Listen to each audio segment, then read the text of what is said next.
This is a Film Stories original podcast. Love this podcast? Support this show through the Acast supporter feature. It's up to you how much you give, and there's no regular commitment. Just hit the link in the show description to support now. This episode is brought to you by Progressive Insurance. Fiscally responsible, financial geniuses, monetary magicians. These are things people say about drivers who switch their car insurance to Progressive and save hundreds. Visit Progressive.com to see if you could save. Progressive Casualty Insurance Company and Affiliates. Potential savings will vary, not available in all states or situations. My dad works in B2B marketing. He came by my school for career day and said he was a big ROAS man. Then he told everyone how much he loved calculating his return on ad spend. My friends still laugh at me to this day. Not everyone gets B2B, but with LinkedIn, you'll be able to reach people who do. Get a $100 credit on your next ad campaign. Go to linkedin.com/results to claim your credit. That's linkedin.com/results. Terms and conditions apply. LinkedIn, the place to be, to be. Hey, I'm Ryan Reynolds. At Mint Mobile, we like to do the opposite of what Big Wireless does. They charge you a lot. We charge you a little. So naturally, when they announced they'd be raising their prices due to inflation, we decided to deflate our prices due to not hating you. That's right. We're cutting the price of Mint Unlimited from $30 a month to just $15 a month. Give it a try at mintmobile.com/switch. $45 upfront payment equivalent to $15 per month. New customers on first 3-month plan only. Taxes and fees extra. Speed slower above 40 gigabytes. See details.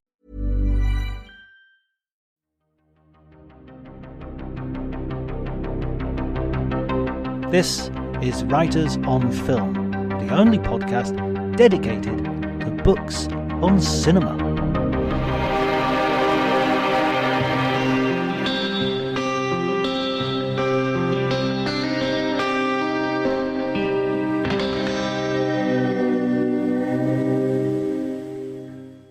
Hello everybody and welcome to Writers on Film. My name is John Bleasdale. I am a writer and film critic, and today I'm going to be talking to Jason Isralowitz, who is an attorney and an author. An interesting mix for us, but a perfect mix for the book that he has written, which is called Nothing to Fear, Alfred Hitchcock and the Wrong Men. It is absolutely fascinating look at the history of several miscarriages of justice and how they have inspired Alfred Hitchcock in his famous movie The Wrong Man, starring Henry Fonda. And it is, I say it's a famous movie, but in some senses it's a little bit of an overlooked movie in Hitchcock's oeuvre, a little bit unfairly, I would argue.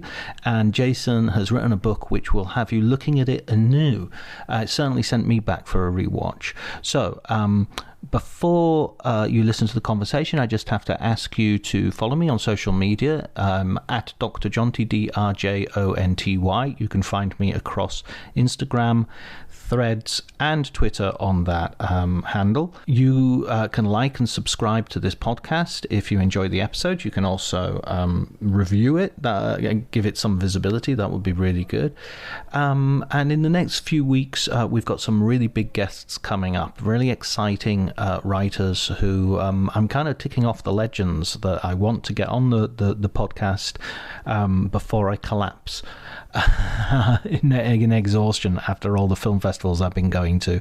Yeah, poor me. I know exactly. You don't have any sympathy, and quite rightly so. Before you do any of that, please enjoy the conversation.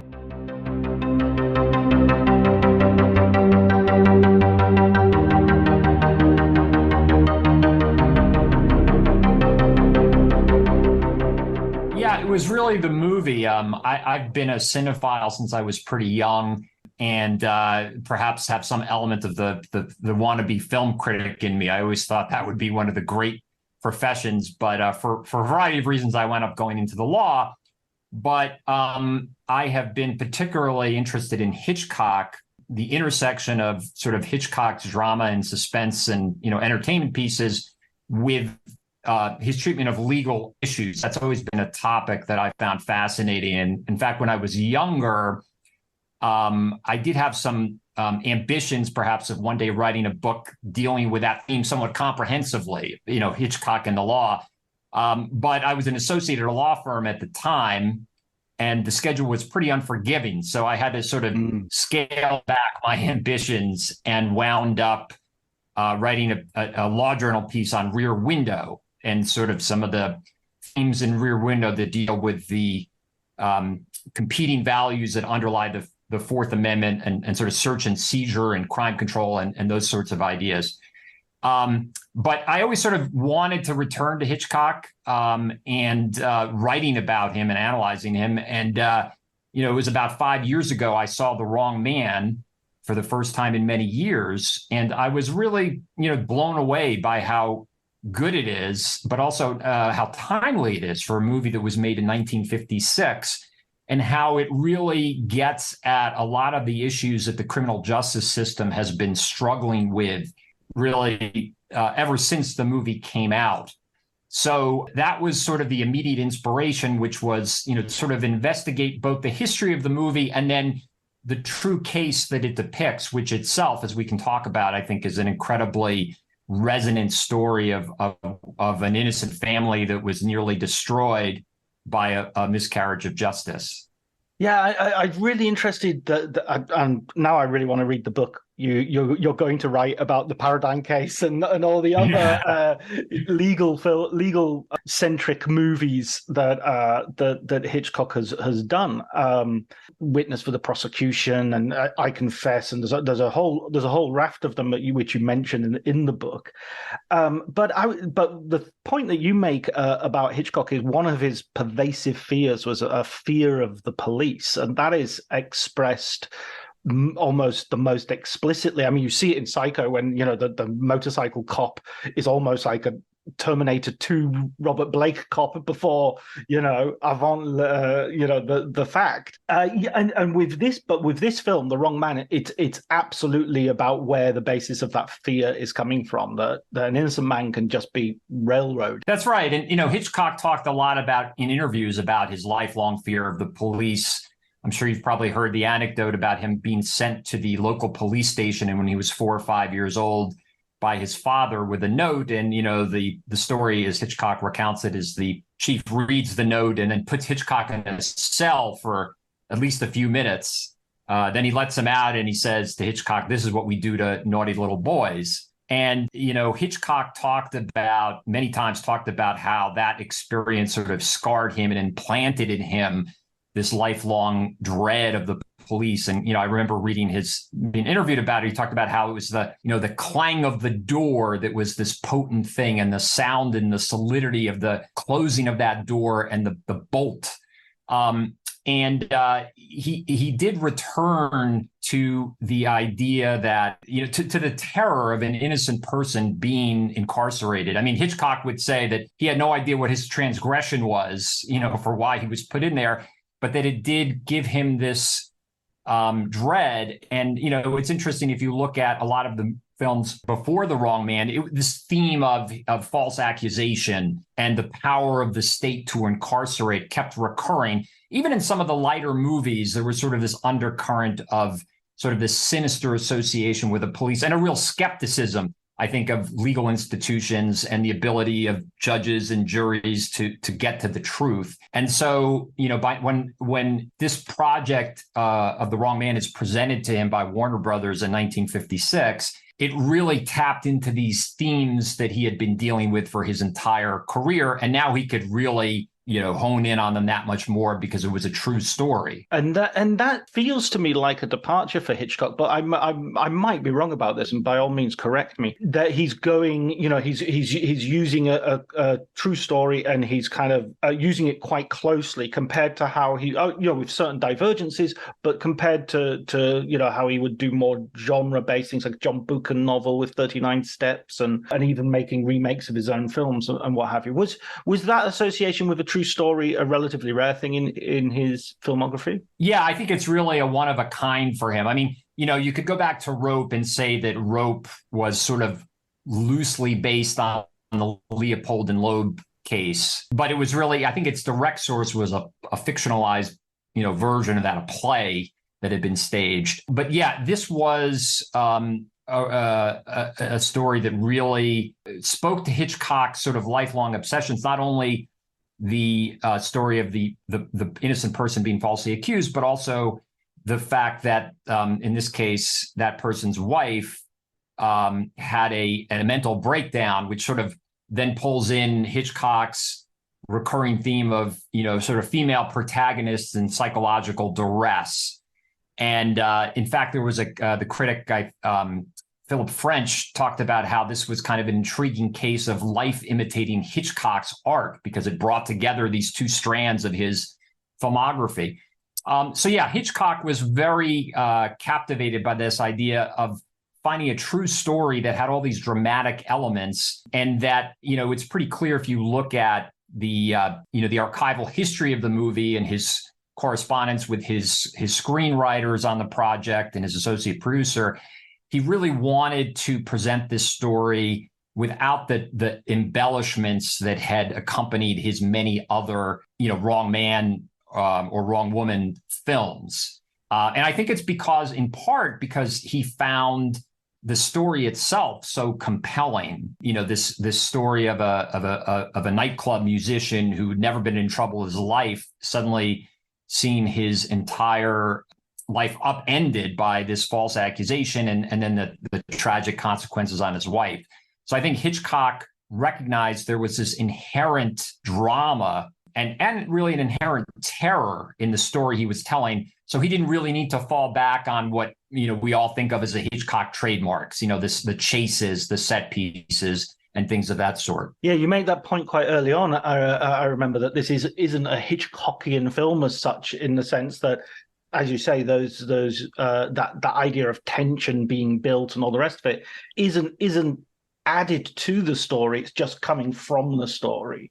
And let's talk about that story. Let's talk about that real story. I mean, first off, what was really interesting, he didn't jump straight into the story of Manny. I'm going to get the name wrong, so you have to help me out. Manny Balestrero is the way it's pronounced. Balestrero. Yeah. Okay, I should get that right because it's an Italian name. So Manny Balestrero. So he doesn't just jump straight. You don't just jump straight into that. You give sort of case studies of about 5 or 6 other cases of misidentification, which is a really valuable context, because it makes this isn't just sort of some sort of headline grabbing unusual thing. This is evidence of a systemic problem in law enforcement, right? That's right. There really had been a series of mistaken identity cases in the 10 to 15 years leading up to this one, where that really called into question some of the basic premises of the legal system that were in place in the United States at the time.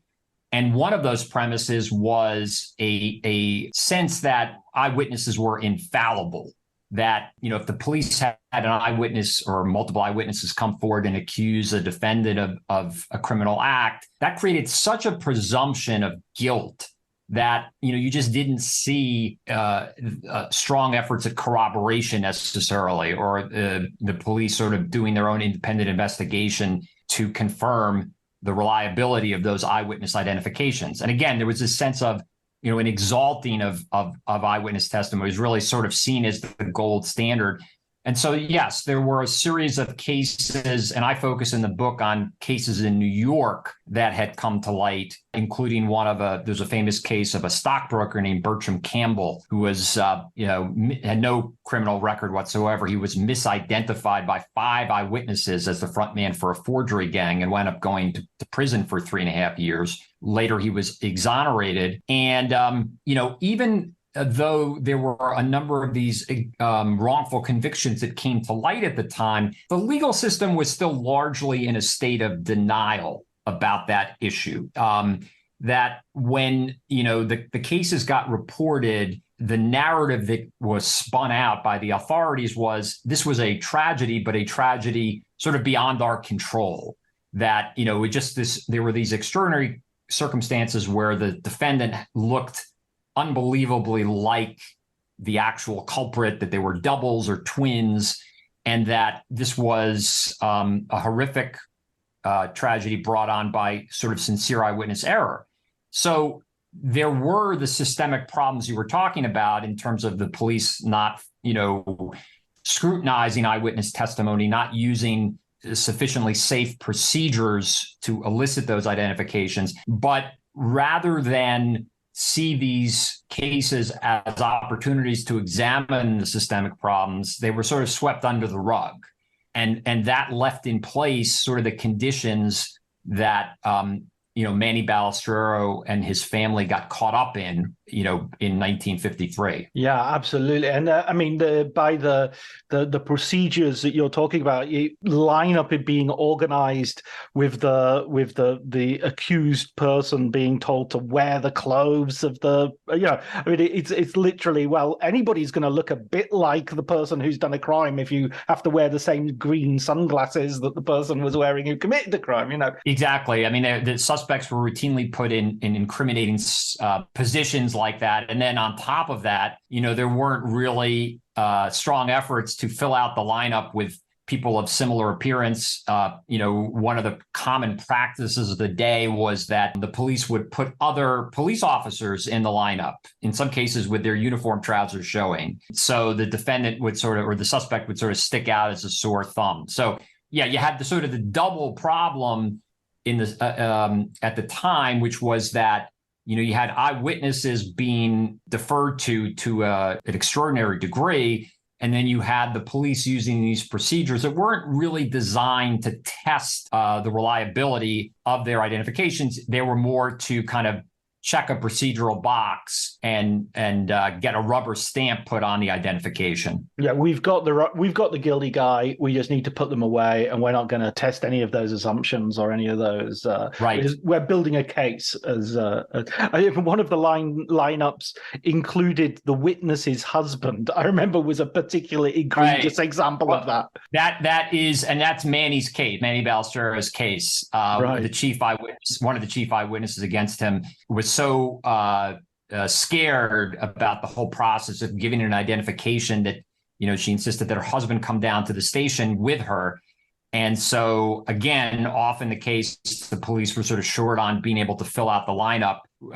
So what they did was they thought, oh, well, this person's here. It doesn't matter that it's the husband of the eyewitness. We'll just put that person in the lineup. And as you say, I mean, that really adds an element of farce to this type of procedure, because the idea that the eyewitness is looking at a lineup with her husband in it is farcical. It seems weird that there wouldn't be some sort of sense within law enforcement of, how can I sleep at night knowing I put an innocent man in jail? But yeah, even after these cases have come to light, after the people have been exonerated, they find it very difficult to get any form of meaningful compensation from the authorities, and certainly very little by way of an apology or an idea of reform. That's right. I think the bottom line was there was not a reckoning by the criminal justice system at multiple levels.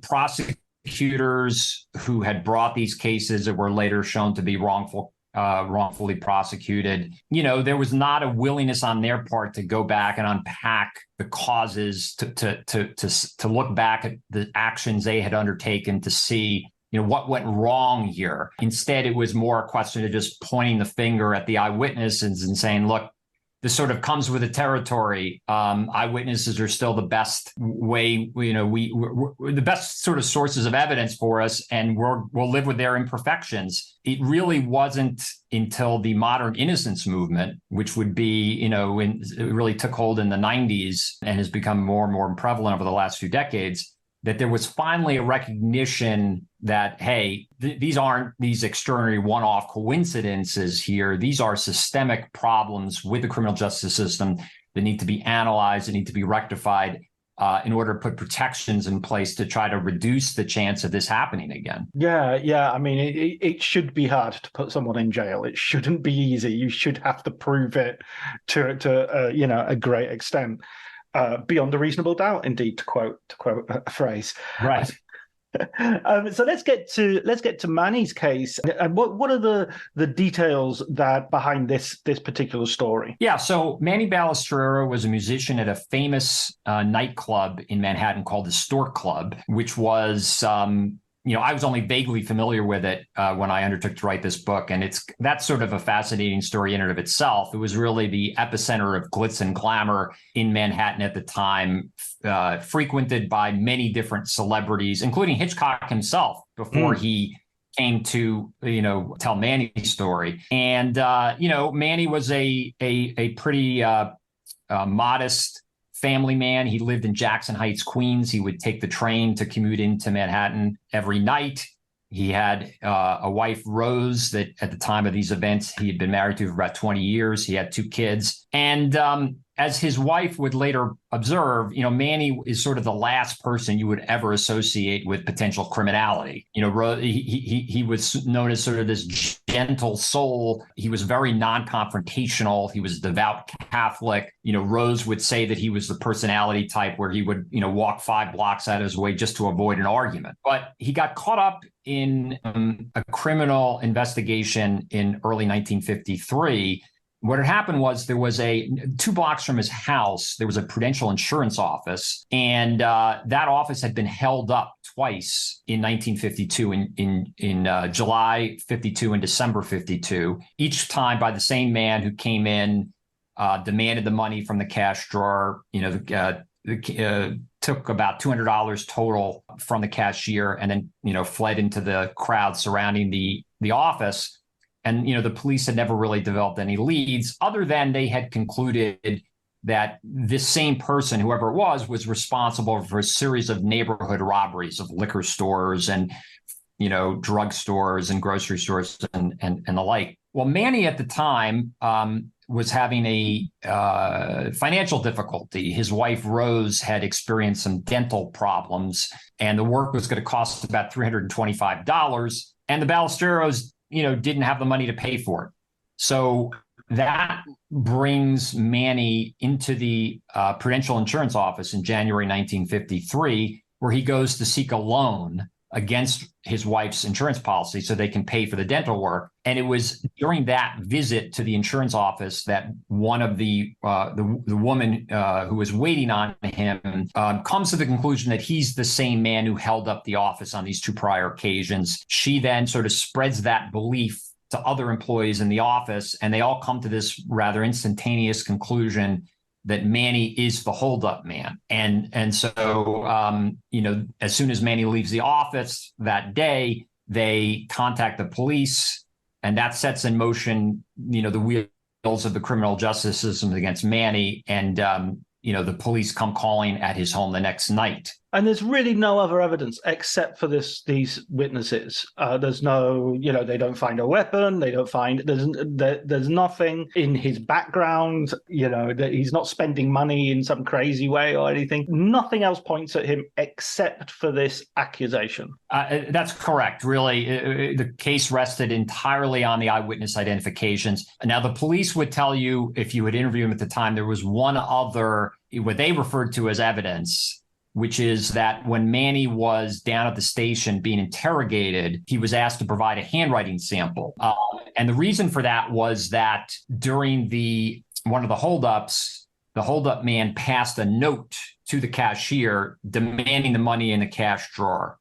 And that note was left at the crime scene. So the police had that. So they wanted Manny to replicate the holdup note so that they could compare, the handwriting. And so while Manny is down at the station being interrogated, they ask him to write that note 5 times. They keep dictating the note over and over again. The last time Manny writes the note, he makes a spelling mistake. He drops the ER from the word drawer when he's referring to the cash drawer. It turns out that was the same spelling mistake that the culprit had made. So even though it would later be established that there really was not a convincing similarity between the handwriting samples, the police seize on this error and say, this is further evidence because, you made the same spelling mistake, which really is entirely illogical because Manny, every other time he wrote the note, he spelled the word correctly. So Manny knew how to spell the word drawer, but, he'd been there. This is probably the middle of the night at this point. He'd been there for hours and, he just made a slip in the last version. And yet I think it's an example of something you alluded to earlier, which is, the police weren't really doing a sort of an objective investigation at this point. They were just looking for anything that would fit their preconceived notion that, because of the eyewitness accusations that Manny was the guilty party. Yeah, absolutely. And that's and it's interesting how that handwriting, you refer to it a little bit as the DNA of the time, that it's another form of apparently objective but evidence, but a little bit like we're kind of learning slightly with some DNA usage. It can also be it can also be manipulated or used in such a way as to not be quite the slam dunk it originally appears. And the trial, I don't want to go too into it, because I think the way you describe the trials and everything, it's kind of worth reading it and enjoying it as a courtroom thriller in itself. Your book is about a courtroom thriller, but it becomes a courtroom thriller. Lots of little details hinge on like the behavior of the jury and stuff like that, which was fascinating to see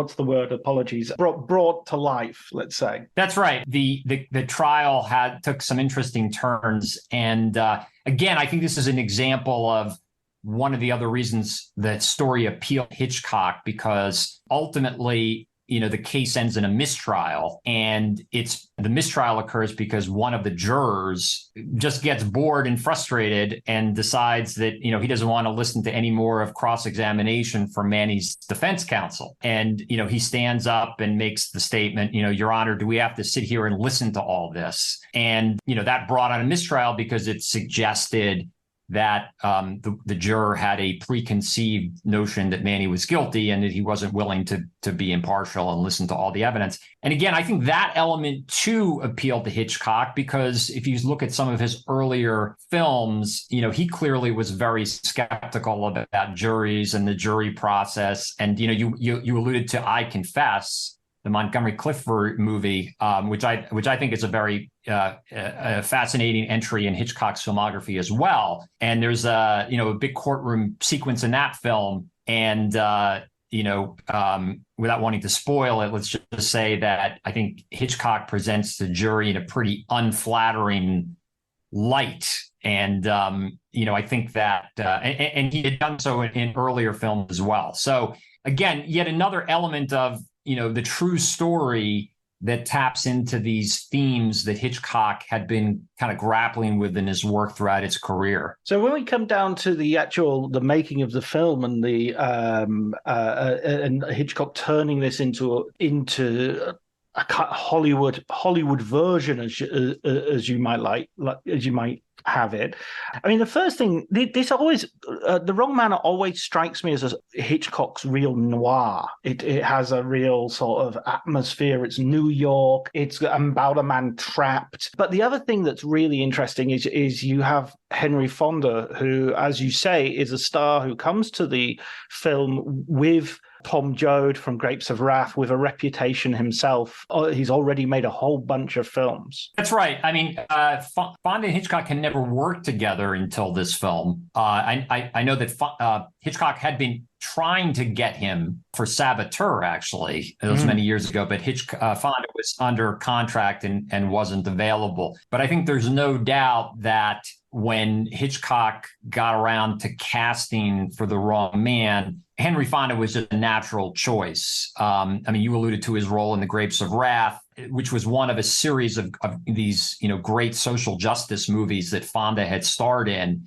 He had played sort of the innocent man falsely accused in several different films. There was a movie called Let Us Live and You Only Live Once. He had played, young Abe Lincoln defending innocent men accused of murder. And then, the Oxbow incident was another the story of mob justice. So I think there was this sense that Fonda was a natural choice, and also that Fonda, projected this basic decency, and is someone that, as soon as the audience would see him in a film, there'd be a natural audience identification. And that was important to Hitchcock as well, because one of the animating ideas behind this project for Hitchcock was tell the story of Manny Balestrero from Manny's perspective. And he when he was talking to reporters at the time about why he wanted to make the film, he noted that there had been other, innocent man films,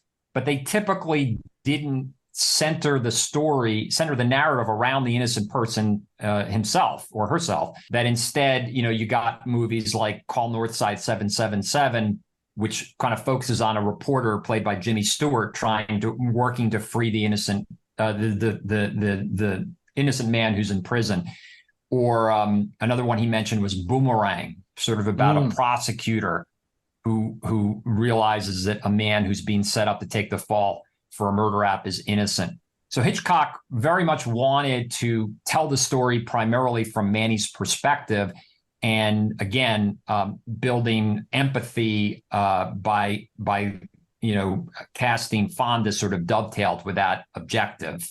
And the other thing that was, I think, fascinating about Fonda for this role is, Fonda, has a great deal of range, and that, in some of those earlier movies, like Grapes of Wrath, you get decency, you get sort of homespun eloquence, but you also get rage, willing defiance, anger. Hey, I'm Ryan Reynolds. At Mint Mobile, we like to do the opposite of what Big Wireless does. They charge you a lot, we charge you a little. So naturally, when they announced they'd be raising their prices due to inflation, we decided to deflate our prices due to not hating you.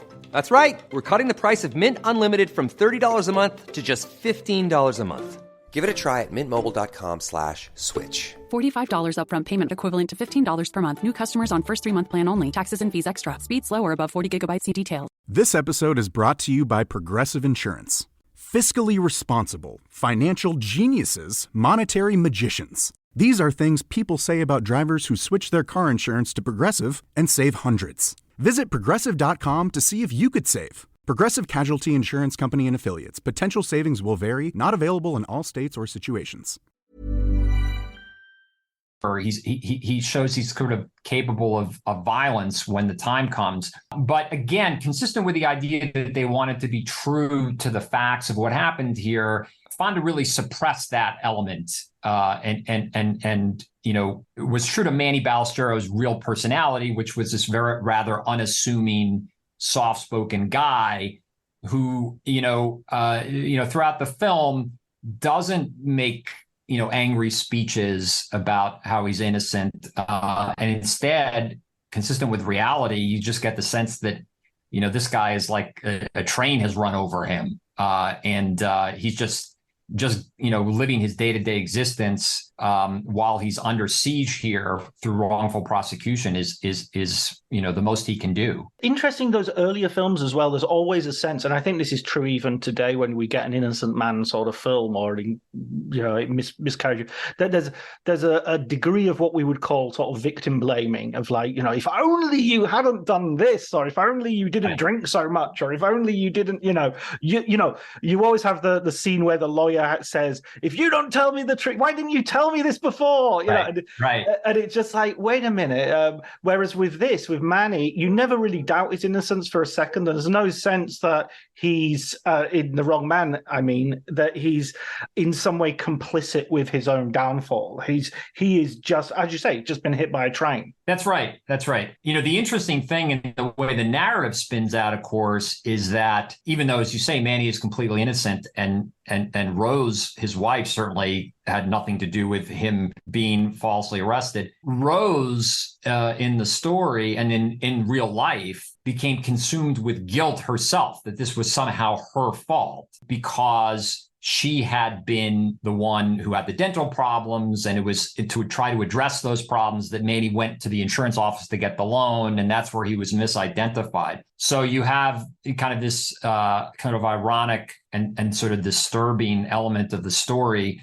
where, these are truly innocent people, as you say, and yet Rose was beset with this irrational sense of guilt that led to an emotional breakdown. And that as well was kind of Fonda's key into the role, that he wanted to do the film, not so much because of Manny's innocence, but because his own wife had recently, his estranged wife, mother of Peter and Jane Fonda, had recently committed suicide, had a breakdown, so he saw an opportunity to sort of explore that emotional trauma that he had just been through. That's right. He when he was interviewed later about the film, he said that was one of the elements of Manny's story that he could really relate to. The tragedy that Rose went through and its connection to his estranged wife's death. Frances, I think was her name. So that was certainly one of the elements that drew Fonda to the project. And I think the other element, and I think this is probably one of the things that drew Fonda to a lot of the social justice films I mentioned, is there was this incident when he was only 14 and living in Omaha, where he had witnessed the horrific lynching of a black man named Will Brown. The story is a terrible tragedy where Brown was a man who had been falsely accused of the rape of a white woman. He was being held in the courthouse in Omaha, and the thousands of people descended on the courthouse square, demanding that Brown be turned over for vigilante justice, essentially. And when the police refused, they basically overcame the police. They got into the courthouse, they seized Brown, and they murdered him, and they lynched him, and they mutilated him. And Fonda would say that it was really the most horrific thing he had ever seen. And it's clear that experience, what he witnessed that night, informed any number of the roles that he would later take on. And a number of the films like The Oxbow Incident or Young Mr. Lincoln, or even this film, really come down pretty hard on mob mentality. And, this movie isn't, when people think of this film, they don't think necessarily of mob mentality. But early in the film, there's the scene that takes place in the insurance office where Manny is first misidentified as the criminal, really does put mob mentality on display in a pretty probing light, because you can see that what happens is one of the first employee there who misidentifies Manny then kind of spreads that belief throughout the office, and you could see the employees sort of working each other into a bit of a frenzy. There's a combination of fear and anxiety and a desire for revenge in that scene. And I think that both Fonda and Hitchcock were very preoccupied with this theme of mob justice. Hitchcock dealt with it a number of times in other films as well. And I think that even though it's in a somewhat more mundane context in an insurance office, it's really on display in the scene when Manny gets misidentified. Yeah, it's a kind of groupthink, isn't it? And, Hitchcock's sort of somewhat contemptuous attitude towards juries is based maybe on him thinking, by a jury of my peers. No, thank you. That's exactly right. One of the other aspects that I think is really interesting about this film in terms of his general filmography is this feels to me probably Hitchcock's most spiritual film. You've got Manny's Catholicism, and you've got, a moment where he breaks down and he's really praying, and that sort of comes at a very important moment in the film. I mean, this is informed by the real life fact that we've already mentioned, but it does feel like something that Hitchcock picks up, which isn't, again, we don't usually think of it as being in Hitchcock's wheelhouse, so to speak. That's right. And that whole interpretation of the movie is one of the fascinating things that came to light in the research, because I think that's a reading that a number of scholars have taken of this film, that, it's the most Catholic film, and the scene where, Manny is praying sort of gives way to the scene where the real culprit is captured. And, the implication that some have read into that is that, the capture of the real culprit was an answer to a prayer. And when you go back and look at the archival records, again, there was a lot of correspondence exchanged between Hitchcock and the screenwriters while the movie was being made or while it was in its planning phases. And Hitchcock sort of anticipated this reading of the film. He said, in one of the comments about the screenplay's draft, the draft screenplay for this scene, he said, we should clarify in the dialogue that Manny is not praying for deliverance in the scene, that he's praying for strength. And in fact, that's the dialogue was put into the character of Manny's mother, who's in that scene. Manny's mother is the one sort of who besieges him to pray. But she says, pray for pray for strength, Manny. And Hitchcock in the correspondence specifically says he wanted that change because he doesn't want Manny's exoneration ultimately to be seen as the answer to a prayer. And yet that's really how it's been read. I think that change that was made was just a little too subtle to, forestall reading. But yeah, I mean, it's interesting because it is fair to characterize it as kind of a uniquely religious moment, seemingly religious moment in the film. And yet, again, if we go back to one of Hitchcock's missions in making this film, he kept talking about how he wanted everything to be true to the record of what happened. When the day that the real culprit was caught, Manny went to see Rose, and Manny asked Rose to pray for him and pray for him to be exonerated. And that's in an interview that Manny gave the next day. So there was, even within that kind of spiritual element you're talking about, there was this kind of seed of truth that Hitchcock found in the record. Absolutely, yeah. It's a really interesting moment, and I think even the pray for strength, for pray for, I could see someone believing in a divine intervention, saying, well, even there, you would God is rewarding his devotion rather than answering a specific request.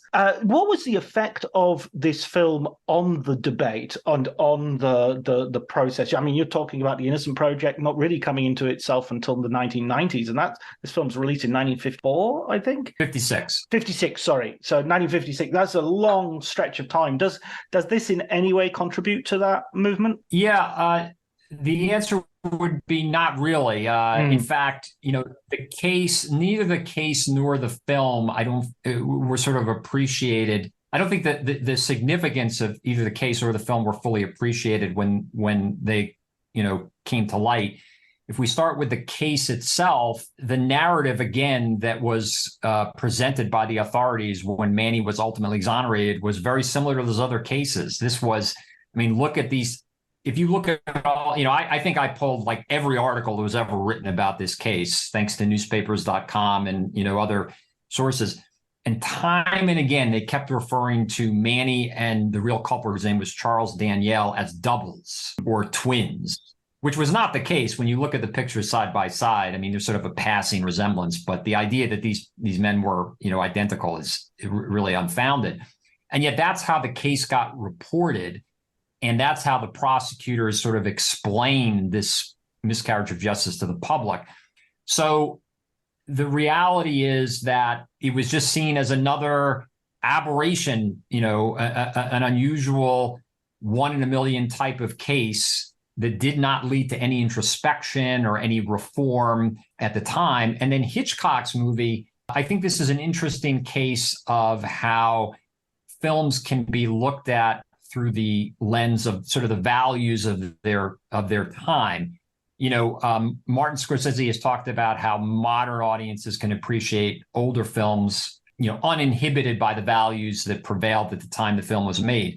Well, I think at the time this film came out, there was still a pretty healthy amount of deference to the criminal justice system. There was a general faith in legal institutions and the police. So this movie didn't really land for the most part as a critique of the criminal justice system, even though I think that critique is there. I think it's just that given the norms of the day, the film wasn't really received in the way I think audiences react to it today. I think if you watch it today, in light of everything we know about the number of wrongful convictions that have come to light, the systemic problems with its criminal justice system, you really see that, this is a kind of a classic case of a rush to judgment, a case where, precautions were not taken and where an innocent family was nearly destroyed in a situation that was really within the control of the criminal justice system, as opposed to this idea that this was an unbelievable, unfathomable coincidence that led to an unavoidable tragedy. Well, I mean, you even use the point, part of a story of someone being arrested and going down to the station to, oh, if you're an innocent man, I mean, it's in the title of your book, you have nothing to fear. If you're innocent, you've nothing to fear. And this guy is fortunate that the witness goes, no, it's not him, and he goes home and he realizes, my God, there but for the grace of God. But, we shouldn't be organizing legal systems on, but for the grace of God. We should be organizing them on, legitimate structures of safety and protocol.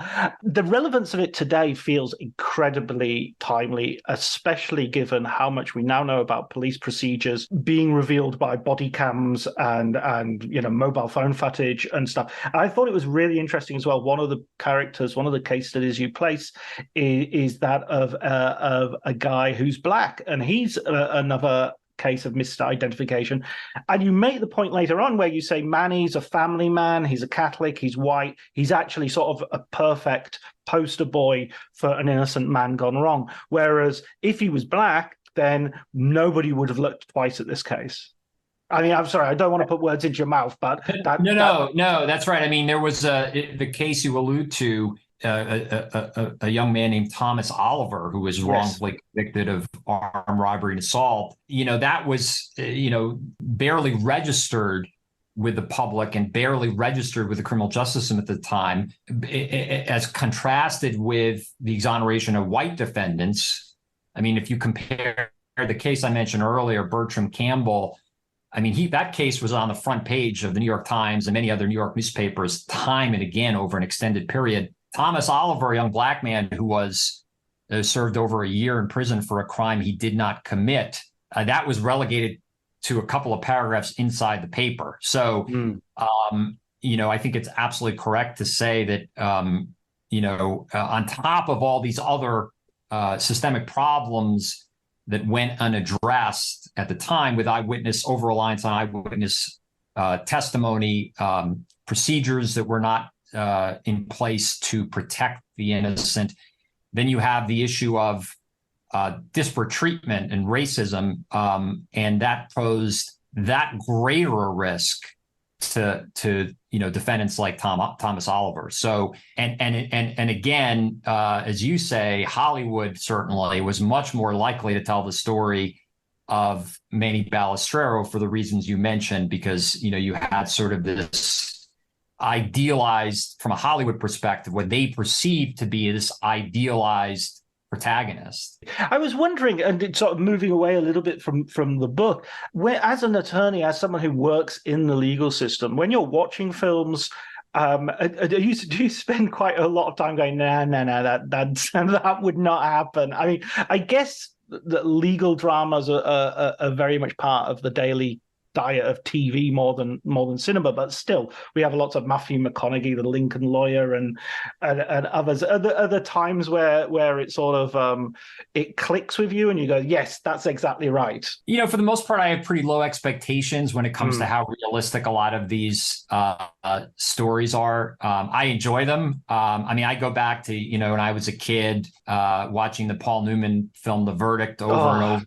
Sidney Lumet film, amazing film. I love that movie. I lost track of how many times I must have seen that when I was younger, which I just loved as a character story. I mean, I love the courtroom theatrics of it, but I don't really, for the most part, come to these films expecting realism. And that is, if we go back to The Wrong Man for a minute, I mean, that's one of the reasons I became fascinated with this film, which is that it does have a very unusual commitment to presenting a criminal defendant's experience in a realistic fashion, and it's very striking. And I think that it's one of the reasons it's so timeless. It's kind of an interesting thing about this film. On the one hand, it's kind of like a time capsule that you get to see what people like Manny were going through in the 1950s. It's also a wonderful time capsule of what New York looked like, because so much of the film was shot on location in Manhattan and Queens and Brooklyn. And yet at the same time, because we know that these issues would plague the system for so many years after, it's still so timely and urgent. And I think also there's a lot of restraint involved in what Hitchcock was doing here. And I think that may contrast it with a lot of the other legal themed films that Hollywood has made. Most Hollywood films go for those, moments of high courtroom drama, the Perry Mason moments, the dramatic cross-examination revelations, the powerful opening and closing statements, all those moments of high drama, and they make for good entertainment. But I think the reality is more of what this film presents. I mean, you can see in this film, it's not an extended courtroom sequence, but you can see that Frank O'Connor, who is Manny's lawyer, really straining to hold the attention of the jury. It's sort of a slog of a cross-examination, and you get a sense of that even from just a very short snippet of it. Again, Hitchcock, I think he once said that, I think it may have been in connection with the Paradine case, I'm not sure, but that he found it difficult to film courtroom scenes in a super interesting way.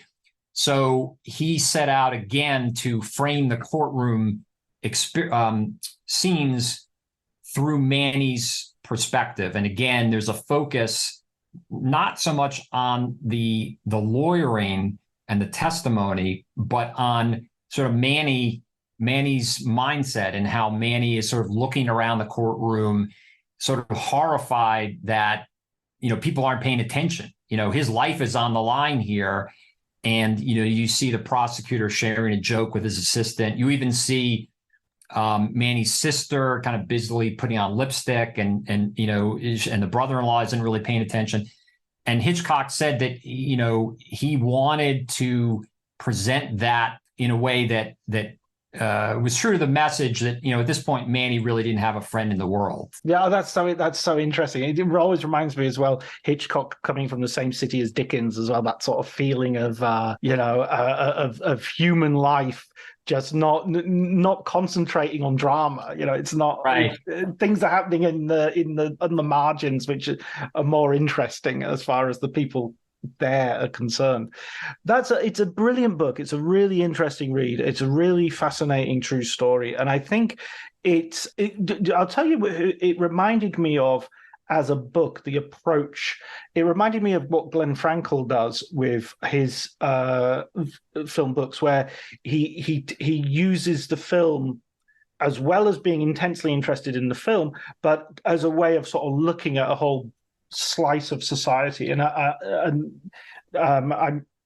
hope that sounds like high praise, because it's certainly meant to be, because Glenn's one of the finest writers in the business, I think. Oh, I appreciate that. And I agree with you about what a great writer Glenn is. And you're right on the money, because when I was thinking about the structure of this book, it is a little unusual in that, the book is sort of divided into the narrative nonfiction of Manny's story, and then sort of the second half of the book focusing on the film. But I did take inspiration for sure from Glenn's books, in particular, the book he wrote about the Searchers, which is really, the very first half of the book is devoted to the true story that inspired the film. So I appreciate the comparison and share your admiration for Glenn's writing, which I think is wonderful. So do we have, are we going to look forward to some more books about I mean, it doesn't have to be the criminal justice system and cinema, but more cinema books from you? I hope so. This one took a long time. It took about 5 years, and I was pretty much a full-time lawyer, meaning that, this really had to get done on the weekends. So to say that I was moving at a bit of a snail's pace at times is probably an understatement. But I certainly would love to do another project like this. I love the movies, but I also, in particular, love movies that shed light on the, kind of the legal and cultural issues of their day. And I think it's sort of a fascinating way to engage with history and to engage with social and political issues. So we're basically down to the last question, which is the question I ask everybody on the podcast. You'll know from listening to the podcast. What film book would you recommend our listeners look out for? Well, I know you have a tradition of guests cheating this question a bit by picking more than one. So I may continue that tradition if that's okay. That's fine. But one of the best I've read is Matt Zoller Seitz's Oliver Stone book, which is called The Oliver Stone Experience. And what I love about that book is it kind of cuts across different types of film books.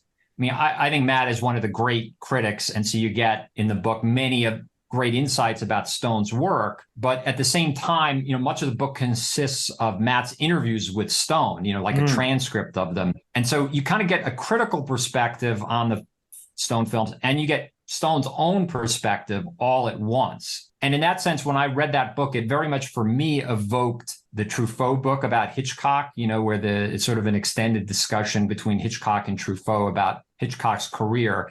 And, there are a lot of very animated and revealing exchanges between Matt and Stone. And then there are also other wonderful things in the book, the photos, the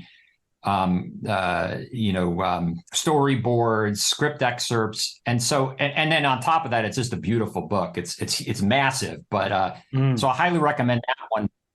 I guess my other pick is somewhat infused with nostalgia for me, because when I was growing up, the great film critic Roger Ebert was releasing on an annual basis these kind of compendiums or annual collections of the reviews he published, in the Chicago Sun-Times. And I was sort of a budding cinephile at the time. And those collections of reviews were just a great way to engage with the movies. And I don't know if those are the annual editions are still in print, but I do know that he at some point collected his reviews in multiple volumes called The Great Movies, like The Great Movies, Volume 1, Volume 2.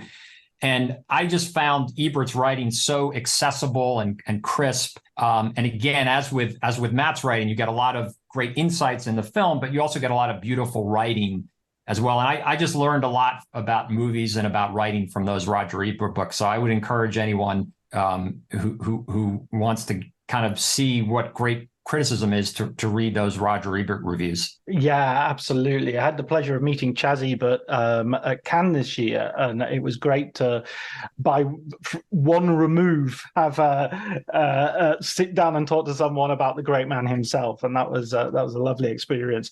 Yeah, I think we all have those critics. I mean, I think my first one was probably Dilys Powell, who was a Sunday Times critic, the London Sunday Times, and she just was, she was the one that I was reading every week, every Sunday, and I would pay real attention to her recommendation. I was going to go and see any film, whatever film I could see anyway. It was a case of distinguishing. I just wanted to see how my opinion stood up against hers. Yeah, and the great critics like that, it's a pleasure to read. Even if you don't agree with their perspective on a given film, you can still get so much out of it. One of the things that's one of the many disturbing things about, the closure of a lot of American newspapers is, just the bench of regular film critics has been, gradually diminishing. I mean, there were so many more film critics when I was growing up as compared to now. Yeah, you used to have this cross-fertilization and these arguments going on, and Andrew Saris here and, Pauline Kael over there. And yeah, it does feel like that. But I also think, I like that thing about disagreeing with someone. I often disagree with Richard Brody, but I love his writing. I'll read him any day of the week. Exactly right. I mean, the great critics. I mean, another one that jumps out to me. I love Manohla Dargis in the New York Times, and her reviews, just like A.O. Scott, who no longer is writing for the Times, but their reviews are just like these essays, beautifully written essays about the movie. And it's just a way of getting such an informed and expert perspective and seeing things in these movies that, may not have dawned on you when you first saw them. All about enriching the culture. And by golly, we needed the culture to be enriched. That's right. Well, listen, Jason, it's been absolutely great fun talking to you, and it's a wonderful book. I really recommend it. I'll put a link in the show notes. It's from an independent publisher, if I'm not mistaken. Correct. So I'll put a link so that people can go and get it, and they should do. And I'm looking forward to reading your next work. Hopefully, it won't take so long for you. Thanks so much for the kind words, John. I really appreciate it. And I love your podcast. So thank you for doing this.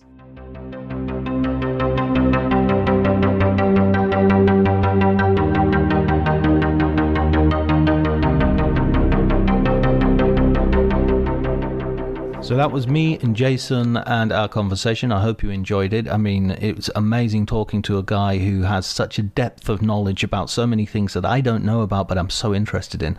So that was a great, informative conversation. I hope you enjoyed it too. All that's left for me is to thank Elliot Atkins for the music, Ali Harwood for the artwork, and to thank you, dear listener, for sticking with us. Take care.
Shorter days and chillier nights can make it tough to keep up your fall workout routine. Thankfully, there's Allo Moves, the app that brings health and wellness to the comfort of your home. Allo Moves offers yoga, Pilates, strength workouts, and other fitness classes, plus wellness offerings like meditations, sound baths, and more. Whether you have 5 minutes or an hour, Allo Moves has a class or flow that saves you from a frigid trip to the gym. Get a 30-day free trial and 20% off an annual membership with code ACAST at allomoves.com. This episode is brought to you by Progressive Insurance. Do you ever think about switching insurance companies to see if you could save some cash? Progressive makes it easy to see if you could save when you bundle your home and auto policies. Try it at Progressive.com. Progressive Casualty Insurance Company and Affiliates. Potential savings will vary, not available in all states.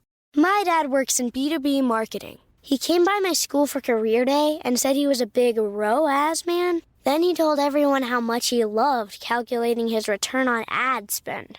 My friends still laugh at me to this day. Not everyone gets B2B, but with LinkedIn, you'll be able to reach people who do. Get a $100 credit on your next ad campaign. Go to linkedin.com/results to claim your credit. That's linkedin.com/results. Terms and conditions apply. LinkedIn, the place to be, to be.